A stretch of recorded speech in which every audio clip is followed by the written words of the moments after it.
कुरुंदवाडची बदनामी करणारे मुख्याधिकारी यांची ऑडिओ क्लिप व्हायरल, नागरिक संतप्त झाल्यानं तणाव।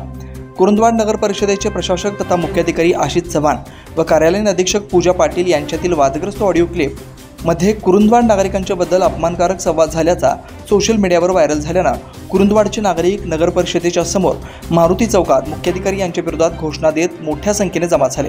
कुरुंदवाड पालिकेचे मुख्याधिकारी आशिष चव्हाण यांचा तीव्र शब्दात निषेध करत शहरात नागरिकांनी पालिकेसमोर ठिय्या मांडला होता। कुरुंदवाड पोलीस ठाण्याचे सहाय्यक पोलीस निरीक्षक रविराज फडणीस यांना निवेदन देऊन तातडीने यांच्यावर कारवाई करावी, अन्यथा तीव्र स्वरूपाचं आंदोलन करू असा इशारा देणारे निवेदन त्यांना देण्यात आलं। दरम्यान सहाय्यक पोलीस निरीक्षक रविराज फडणीस यांनी वरिष्ठांचे मार्गदर्शन घेऊन योग्य ती कारवाई केली जाईल असं त्यांनी सांगितलं। यावेळी जमावाला कुरुंदवाड पोलिसांनी शांत केला असून कुरुंदवाड नागरिकांनी मुख्याधिकारी यांच्यावर ऑडिओ क्लिपमध्ये शहरवासियांना अपमानित केल्यामुळे त्यांच्यावर तात्काळ कायदेशीर कारवाई करावी याचं निवेदन कुरुंदवाड पोलीस ठाण्याचे रविराज फडणीस यांना निवेदन दिले। नगर परिषदेच्या समोर मुख्याधिकारी यांच्या विरोधात नागरिकांचा मोठा आक्रोश होता। त्यांची तात्काळ बदली व त्यांच्यावर कायदेशीर कारवाई नाही झाल्यास होणारा परिणाम शासन जबाबदार राहील अशी भूमिका येथील नागरिकांनी घेतली आहे। मुख्याधिकारी यांच्यावर तात्काळ कारवाई न झाल्यास तीव्र स्वरूपाचं आंदोलन करण्यात भाग पडेल असे या निवेदनात म्हटले आहे। या निवेदनावर 200च्या वर नागरिकांनी सह्या केल्यात। याप्रसंगी कुरुंदवाडचे माजी नगराध्यक्ष दादासाहेब पाटील, शिवसेना ठाकरे गटाचे जिल्हाप्रमुख वैभव उगळे, शिवसेना शहराध्यक्ष बाबासाहेब सावगावे, माजी शिवसेना शहराध्यक्ष राजू आवळे, माजी उपनगराध्यक्ष प्राध्यापक सुनील चव्हाण, युवा नेते अभिजित उर्फ बबलू पवार, सुनील कुरुंदवाडे, तानाजी आलासे, दयानंद मालवेकर, माजी नगरसेवक दीपक पोमाजे, जय कडाळे, राजू बेले, हर्षद बागवान, सिकंदर सारवान, आयुब पट्टेकरी, रघु नाईक, जितेंद्र साळुंके, पिंटू नरके यांनी तीव्र संताप व्यक्त केला।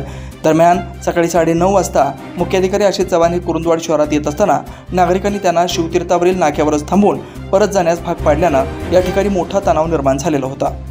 त्याला जरा जादा पैसे देतो, मला जादा पैसे आणून द्या आणि काम दे म्हणतोय। कंत्राटदार कुठं आहे? त्याने सुद्धा गावात यायचं, त्या लोकांच्या मातीतलं तिथल्या लोकांच्या जीवावर तू पैसे मिळतो, त्याचा तू इमान राखायचं या मातीबरोबर, या मातीबरोबर गद्दारी करायचं। असं जर केलं तुला तसं उत्तर दिल्याशिवाय त्या कुरुंदवाडची जनता का बसणार नाही। सकाळी 2 तास तिथं कामावर जाणारी माणसं अडवून ठेवलाय, कलेक्टरला पत्र लिहितोय, तिथं प्रवाह मोठा आहे, लोक पाण्यात वाहून चाललेत, पोलीस प्रशासन लोकांनी सोडायला म्हणून सांगतोय, प्रशासनाची दिशाभूल करतोय। हा कसला बंपक आहे? शाळा शिकलायस काय नाहीस? कशाला अधिकारी झालायस? तुझ्यापेक्षा नगरपालिकेचा शिपाई बघा। आणि ही भूमिका घेतला आणि आम्ही सर्व कार्यकर्ते त्या ठिकाणी गेलो, रस्ता सुरू करायला लावला, त्या खड्ड्यामध्ये दगड टाकली, रोज पाणी गेलंय आणि आमच्यावर आलेला मी करतोस, आम्हाला हळू बोल, बारकं बोल, 5 आगाव काढले का हळू बोलायला?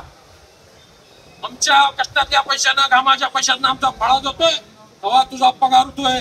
तू जास्त छानपण आम्हाला शिकवायच नाही, आमचा नोकर आहेस, आम्ही तुझा मालक आहे, तू आमचा मालक व्हायला बघायच नाहीस।